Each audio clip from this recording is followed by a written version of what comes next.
만약 세상이 우리가 생각하는 것처럼 진짜가 아니라고 가정해도 우리가 느끼는 고통은 여전히 생생하고 실제적이다.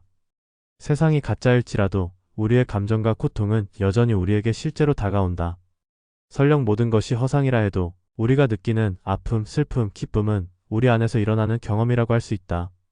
사르트르, 키르케고르, 하이데거 등과 같은 실존주의 철학자들은 고통과 불안이라는 감정이 외부 세계의 본질 여부와 상관없이 우리의 존재를 규정하는 중요한 요소라고 주장했다. 고통과 불안은 인간이 유한한 존재이며 죽음과 맞닥뜨릴 수밖에 없는 존재임을 자각하게 만드는 감정이다. 즉, 고통과 불안은 인간이 살아있음을 증명하는 증거이자 실존을 확인하는 방식이라고 할 수 있다. 우리의 경험은 주관적이지만 그것이야말로 우리가 세상을 이해하는 방식이기 때문에 설령 세상이 가짜라고 해도 그 안에서 느끼는 고통은 결코 가짜가 될 수 없다는 것이다. 사르트르는 인간이 스스로 선택과 행동을 통해 자신의 존재를 창조해야 한다고 보았다. 그러나 그는 이 과정에서 느껴지는 고통과 불안을 자유의 짐으로 묘사했다. 이 말은 인간이 아무런 본질도 가지고 태어나지 않았으며 우리가 스스로 본질을 만들어가야만 하는 존재라고 보았다. 이러한 자유는 곧 무한한 가능성을 의미하지만 동시에 그 모든 결과에 대해 책임을 져야 한다는 무거운 부담을 동반한다. 세상이 시뮬레이션이든 진짜이든 우리는 매 순간 선택을 하고 그 선택에 대한 책임을 떠안을 수밖에 없다. 예를 들어 세상이 가짜라고 믿는다면 그럼에도 불구하고 나는 어떻게 살아야 할까? 라는 실존적 질문이 우리 앞에 남는다. 세상이 진짜인 것처럼 살아갈 것인지 아니면 허무주의 속에 빠져 있을 것인지조차 우리의 선택에 달려있다. 이때 느껴지는 혼란과 불안은 단순히 환경 때문이 아니라 자신의 존재와 선택에 대한 분명한 책임이 절대적 자유에서 비롯된 것이다.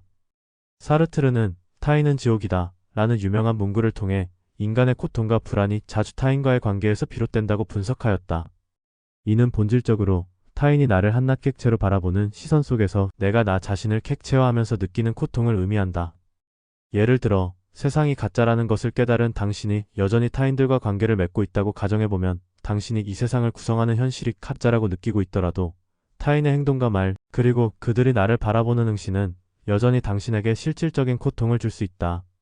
예컨대 타인이 당신을 비난하거나 무시했을 때 그들의 시선 속에서 당신이 나쁜 사람이라거나 무가치한 존재로 인식되었다면 그 시뮬레이션 세계가 가짜라고 해도 당신의 감정은 진짜이고 상당히 고통스럽다. 이는 사르트르가 말한 타인의 응시 속에서 나 자신이 객체화되는 경험, 즉 가짜 세상이라도 그 세계에서 관계를 맺는 주체로서의 고통은 부정할 수 없다는 것을 보여준다. 사르트르는 고통은 단순히 세상이 진짜인지 가짜인지의 문제에서 기인하지 않고 그 세상 속에서 내가 누구로서 존재하고 무엇을 선택하는지에 대한 책임감에서 오는 것이라 하였다. 키르케고르는 불안을 단순히 부정적인 감정이 아니라 인간이 자신의 자유와 한계를 자각하고 실존의 순간에서 발생하는 창조적인 감정으로 보았다. 그는 이를 무로부터의 가능성이라고 표현했다. 이는 인간이 자신의 선택과 행동으로 인해 무엇이든 될 수 있지만 동시에 이 자유가 가져오는 책임감과 불확실성으로 인해 불안을 느끼게 된다는 것을 의미한다. 우리는 세상이 가짜라고 의심한다고 해서 불안이 사라지지는 않는다. 오히려 키르케고르의 철학에 의하면 세상이 가짜이더라도 그로 인해 발생하는 고통과 불안은 현실의 중요한 일부분이다. 왜냐하면 세상의 본질이 무엇이든 간에 우리가 어떤 결정을 내리느냐는 여전히 우리의 책임이기 때문이다.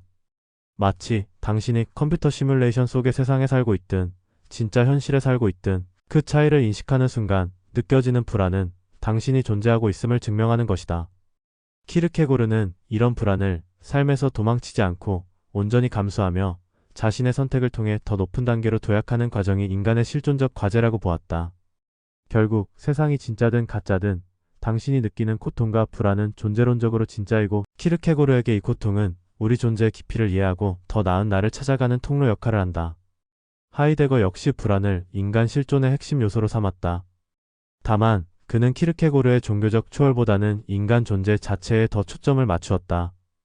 예를 들어 내가 사랑하는 사람이 떠나갈까 같은 구체적 두려움이 아니라 세계 자체에 대한 무의미함과 허무로 인해 생겨나는 감정을 불안이라고 설명했다. 세상이 가짜라는 깨달음이나 확신은 하이데거가 말한 현실 존재에 대한 불안을 더욱 증폭시킬 수 있다.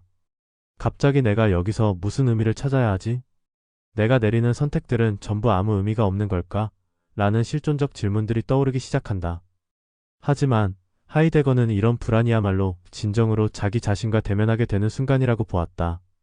보통 사람들은 고통과 불안에서 도망치려 하고 이를 잊기 위해 소비나 사회적 활동 등 일상적인 일에 매달린다.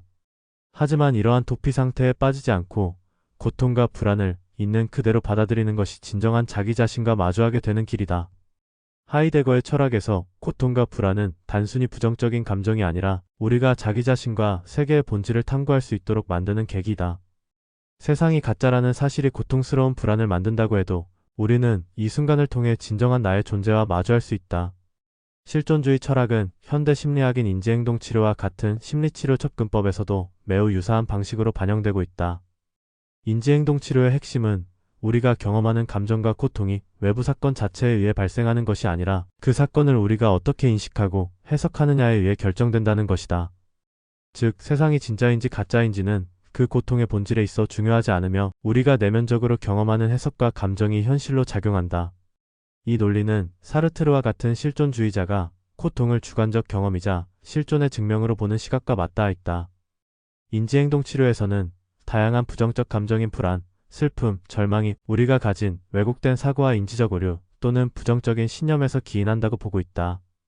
예를 들어 모든 사람이 나를 싫어할 거야 라는 신념은 외부 세계인 타인의 반응에 대한 왜곡된 해석이지만 그 신념이 내 마음속에서 작동할 때 느껴지는 외로움이나 고통이라는 감정은 본질적으로 진짜이다. 따라서 치료의 과정은 우리가 가지고 있는 이러한 사고 패턴을 재구조화하고 환경에 대해 더 균형 잡힌 해석을 하도록 돕는 데 목표를 두고 있다. 이는 실존주의의 철학과 마찬가지로 세상이 어떠한가보다는 우리가 그 세상과 관계를 맺는 방식을 강조하고 있다. 인지행동 치료에서도 외부 세계를 바꾸는 것보다 우리가 그 세계를 어떻게 바라보고 경험하는지를 바꾸는 데 초점을 두기 때문이다. 심리학에서도 고통은 외부의 객관적 현실과는 별개로 우리의 주관적 경험 속에서 깊게 뿌리를 내리고 있다. 실존주의에서의 불안은 삶 안에서 자신의 자유와 선택의 무게를 깨닫는 실존적 순간이라고 정의되고 현대 심리학에서도 불안은 앞으로의 불확실한 사건을 해석하는 우리의 마음속에서 일어난다고 보고 있다. 예를 들어 어떤 일이 일어날 확률이 1%라 해도 내가 그것을 얼마나 중요하고 실제적이라고 느끼는지에 따라 그 고통과 불안은 전혀 다르게 체험된다. 세상이 가짜라 하더라도 뇌가 그것을 고통으로 해석한다면 그 고통은 주관적으로나 신경학적으로 진짜인 것이다. 또한 현재 심리학 분야에서 강조되는 수용 및 전념 치료는 실존주의와 더욱 직접적인 연결 지점을 가지고 있다. 수용 및 전념 치료는 우리가 고통을 없애려고 하기보다는 고통을 우리 삶의 일부로 받아들이고 그것을 품은 채로 내가 중요하다고 여기는 가치를 향해 나아가는 것을 목표로 한다. 이는 실존주의가 고통을 인간 실존의 본질적 기능으로 수용하는 태도와도 매우 유사하다.